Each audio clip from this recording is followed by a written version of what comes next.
मेरी परिस्थिति खराब है, मैं दुखी हूँ, इसलिए मैं अपने जीवन में आगे नहीं बढ़ पा रहा हूँ। अरे अगर तुम्हारी परिस्थिति खराब है फिर तो तुम्हें दूसरों से ज्यादा मेहनत करनी चाहिए, क्योंकि एक जगह रुक जाने से आपकी परिस्थिति ठीक नहीं होगी बल्कि दिन प्रतिदिन और खराब होती चली जाएगी। खराब परिस्थितियों को देखकर बेचारा तो हर कोई बन सकता है, लेकिन उसे ठीक करने के लिए मेहनत भी खुद ही करनी पड़ती है। दूसरा कोई आपकी मदद करने के लिए कभी नहीं आएगा। ये बात आप जितनी जल्दी समझ जाओगे आपके लिए उतना ही अच्छा है। किसी ने क्या खूब कहा है, जितने आप अपने कामों को करने के लिए कठोर रहेंगे उतना ही आपकी जिंदगी आसान होती जाएगी, और जितना अधिक आप अपने काम को टालते जाएंगे उतनी ही आपकी जिंदगी आपके लिए कठोर होती चली जाएगी।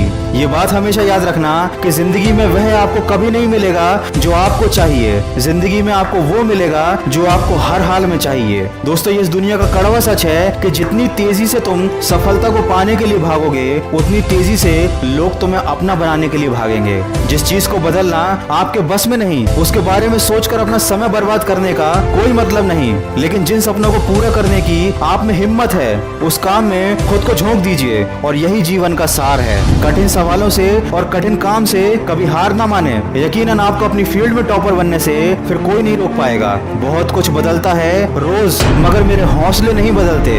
मंजिल पाने के लिए बदलता हूँ तरीके रोज, मगर आगे बढ़ने के लिए मेरे इरादे नहीं बदलते। दोस्तों, हालात ऐसे ना रखो जो आपके सपने बदल दें, बल्कि सपने ऐसे रखो जो आपके हालात बदल दें। जिंदगी में कभी हौसला टूटने लगे तो अपने आप को याद दिलाना कि अब तक जिंदगी मेरे साथ खेल रही थी, लेकिन अब जिंदगी के साथ खेलने की मेरी बारी है। जिंदगी में कभी खराब परिस्थितियां आए तो निराश मत होना। ये बात याद रखना कि हर खराब परिस्थिति आपको एक नए रास्ते पर लाकर छोड़ देती है, और उस रास्ते को पार करने के बाद अंत में एक खूबसूरत जीवन और सफलता हासिल होती है। केवल 22 साल की उम्र में IPS ऑफिसर बनने वाले सफीन हुसैन कहते हैं कि जब भी आपको लगे कि आप चारों ओर से घिर गए हो और आपके पास कोई ऑप्शन नहीं बचा है, उस वक्त याद रखना कि यही वो पल है जहां से आपकी तकदीर बदलने वाली है। अभी अगर परिस्थिति आपके खिलाफ है तो याद रखना कि आपकी वैल्यू बढ़ने वाली है। बस आप सकारात्मक सोच के साथ अपने लक्ष्य की तरफ बढ़ते चलिए। अगर इस वीडियो में कही गई बातों से आप सहमत हैं तो इसको ज्यादा से ज्यादा शेयर करके हमारे इस प्रयास का हिस्सा बनिए। और इसी प्रयास का एक हिस्सा है 10 ऑडियो का एक